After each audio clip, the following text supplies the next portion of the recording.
Hora informativa. Ryanair mostra intenções de abandonar a operação nos Açores.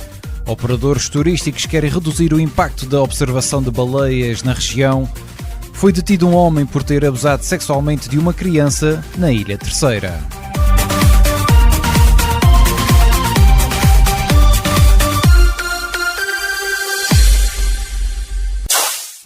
A melhor informação no RCA é uma oferta de Atlantis Mediação de Seguros.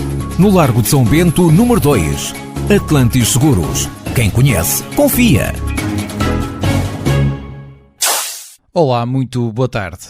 A companhia aérea de low cost Ryanair quer abandonar a operação em Ponta Delgada e na Ilha Terceira e já comunicou a intenção à Visit Açores.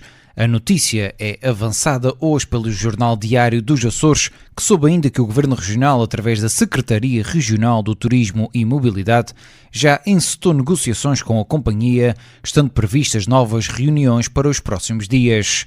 Segundo a mesma fonte, a intenção da Ryanair está a causar alguma apreensão junto dos cerca de 70 colaboradores que possui na base de Ponta Delgada, alguns dos quais já terão sido avisados que a mesma iria ser encerrada no próximo inverno, acrescentando que, mesmo voltando a reabrir no futuro, deverá ser no regime de base sazonal.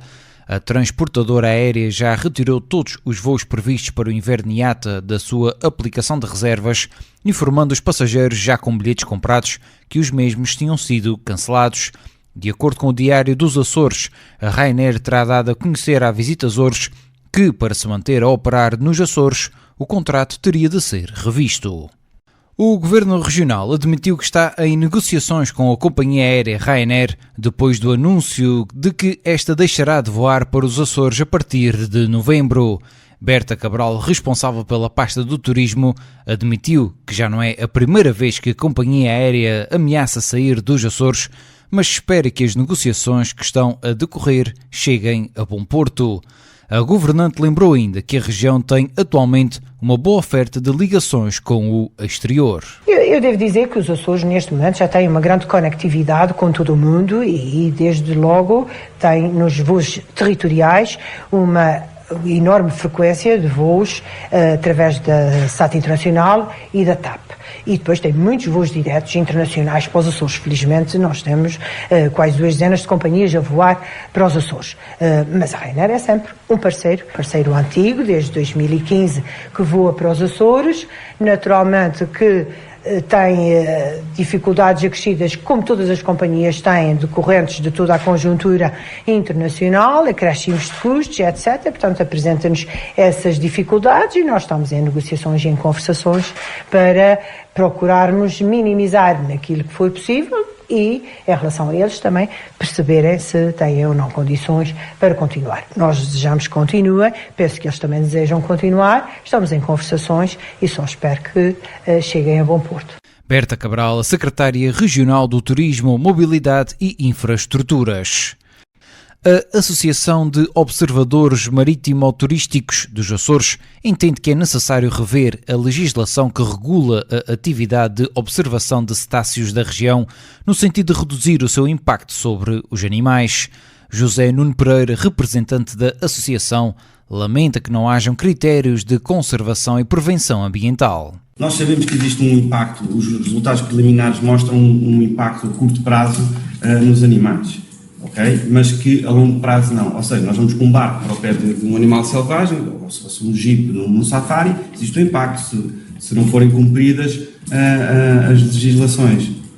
É inevitável na observação de vida selvagem. Felizmente a longo prazo isso não se verifica, os grupos de cachalotes voltam aos Açores todos os anos, os golfinhos residentes mantêm-se residentes e, portanto, é neste curto impacto que nós devemos talvez melhorar os critérios da renovação das licenças, que podemos aprofundar mais à frente, mas que hoje em dia se prendem apenas com critérios numéricos, quantos passageiros ou quanto dinheiro é que a empresa faturou, portanto não tem nada a ver com conservação, não há quaisquer critérios de sustentabilidade social, ambiental da empresa, não existe atualmente formação dos skippers. Eu, por exemplo, apesar de ter um doutoramento para descer à caldeira do Faial, tive que fazer um curso de 120 horas, mas para se conduzir um barco para o pé de uma baleia azul que está ameaçada, basta ter uma carta de patrão local.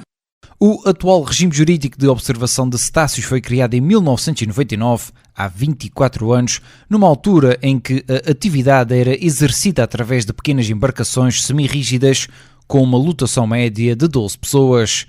Ora, por seu lado, a Secretária Regional do Turismo, Mobilidade e Infraestruturas explicou que o governo açoriano atribuiu apenas 10 novas licenças para a observação de cetáceos nos Açores, mas apenas para as ilhas que não tinham nenhuma empresa neste ramo ou que tinham poucas empresas em atividade, como é o caso do Corvo das Flores, de São Jorge da Graciosa e de Santa Maria.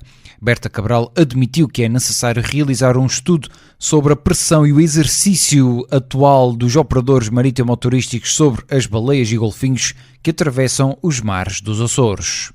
Esse trabalho que será feito entre o grupo constituído pelo Governo e o estudo que decorre desta proposta é que irá ditar se as circunstâncias atuais devem ser acompanhadas por uma monitorização contínua, por uma monitorização periódica, sendo certo que já hoje a Polícia Marítima acompanha essas atividades e reporta imediatamente à Inspeção Regional do Turismo. O projeto de resolução conjunto do PSD, CDS e PPM que está em discussão no Parlamento açoriano defende que seja ponderado um novo regime jurídico, o impacto da atividade sobre os animais e a relação entre as áreas marítimas em oposição à densidade das operações, bem como os critérios de renovação de licenças. A taxa de jovens que não estudam, não trabalham nem frequentam formação profissional designados como jovens NEET diminuiu nos Açores de 17,5% para 15,1% no primeiro trimestre de 2023. O anúncio foi feito pela Secretária Regional da Juventude, Qualificação Profissional e Emprego, Maria João Carreiro, à margem da sessão de abertura da Conferência Internacional Guia para a Inclusão Social de Jovens NEET, que decorre na Ilha Terceira. Já do trabalho já realizado, conseguimos identificar cerca de 4.600 jovens. Neste momento, nós estamos pouco mais de 1.600 jovens. É sinal de que estes jovens já integraram o mercado de trabalho, outros estão em formação. A verdade é que é preciso perceber também a dinâmica do próprio Conselho, da própria oferta de emprego para o âmbito de iniciativa privada versus iniciativa pública, mas é precisamente neste caminho que estamos a trabalhar, que é o GOF, que tem sempre um plano individual de emprego para cada um dos jovens, em função de onde está inserido, em função do seu projeto de vida, em função do meio familiar, que leva este jovem a integrar o mercado de trabalho com maior facilidade. Os Açores são uma das regiões do país com maior percentagem de jovens que não estudam, não trabalham e não frequentam formação profissional. Para a titular da pasta do emprego, a redução do número de jovens NEET passa sobretudo por uma maior aposta na qualificação, mas o Gabinete de Orientação e Vocação Profissional tem várias áreas de intervenção. Ora, ainda sobre esta matéria, as baixas qualificações, os estereótipos de género e a falta de respostas formativas adequadas são alguns dos fatores que justificam a elevada taxa de jovens açorianos que não trabalham e não estudam. Para o investigador Francisco Simões, o problema exige uma maior coordenação de políticas entre setores da administração pública, como educação, emprego e saúde, e um maior envolvimento das comunidades informais. Uma das questões que se põe neste momento é uma maior coordenação de políticas entre setores da administração pública, sejam os setores da educação, do emprego, da saúde, porque também temos questões relacionadas com a própria saúde mental e o bem-estar dos jovens.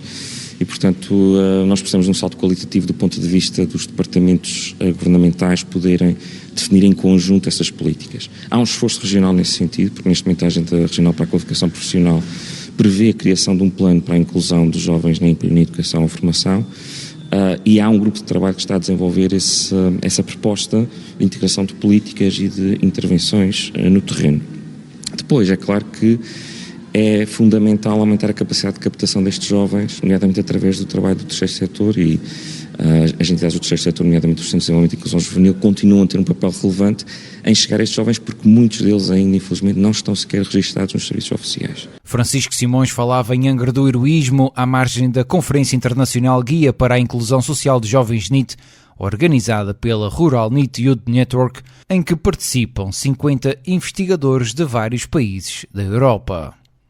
O presidente do Conselho Económico e Social dos Açores afirmou esta quarta-feira que o péssimo relacionamento entre o Governo Regional e o Nacional só prejudica os açorianos, apelando ao diálogo e à intervenção do representante da República. Walter Furtado falava em Ponta Delgada após o plenário daquele Conselho, onde apelou ao diálogo entre os governos, alertando que existem dossiês em cima da mesa que ameaçam eternizar-se, classificando como um escândalo o processo da construção de uma nova cadeia em São Miguel, o financiamento à Universidade dos Açores e as obras de recuperação dos prejuízos provocados pelo furacão Lorenzo. O Conselho Económico e Social dos Açores alertou ainda para os atrasos na execução do Plano de Recuperação e Resiliência, revelando que só foram executados 25% das metas previstas para o primeiro trimestre do ano. A presidente da Comissão Especializada de Acompanhamento do PRR do Conselho Económico, Alexandra Bragança, avisou ainda para a ausência de evoluções relativamente às metas do PRR Açores que já estavam atrasadas. A empresária realçou 4 investimentos previstos no PRR, cujo atraso está a preocupar o Conselho Económico e Social dos Açores, nomeadamente o Hospital Digital, o programa Aprendizagem dos Adultos ao longo da vida, a definição da estratégia de combate à pobreza e à exclusão social e o Parque Habitacional da região. Alexandra Bragança disse esperar que os atrasos não impliquem um bloqueio da transferência de verbas para os Açores, considerando que a reprogramação do PRR vai obrigar a ajustes. A presidente da Comissão do Conselho Económico destinada a acompanhar a aplicação do PRR elogiou ainda a boa performance na execução do capítulo destinado à transição digital e a criação de uma plataforma na internet com informação sobre a execução do plano. Alexandra Bragança alertou para a necessidade da entrada em vigor de um sistema para a recapitalização do sistema empresarial da região. A Polícia Judiciária, através do Departamento de Investigação Criminal dos Açores, deteve um homem por fortes indícios da prática de crimes de abuso sexual de crianças cometidos contra uma menina com 11 anos de idade na Ilha Terceira. Os atos sexuais de relevo foram consumados na residência do agressor, num contexto de proximidade social para com a vítima. O detido com 37 anos de idade foi sujeito a interrogatório judicial, ficando submetido às medidas de coação de proibição de contactar e de se aproximar da vítima. Isenção, rigor, pluralidade. RCA. Há mais de 70 anos a formar e informar. As principais notícias dos Açores todos os dias na Voz da Terceira. A melhor informação tem o apoio. Quer um seguro adequado e acessível para o seu carro, casa e seguro de saúde? Consulte-nos. Atlantis Seguros. No Largo de São Bento, número 2, telefone 295-705970. Atlantis Seguros. Quem conhece, confia.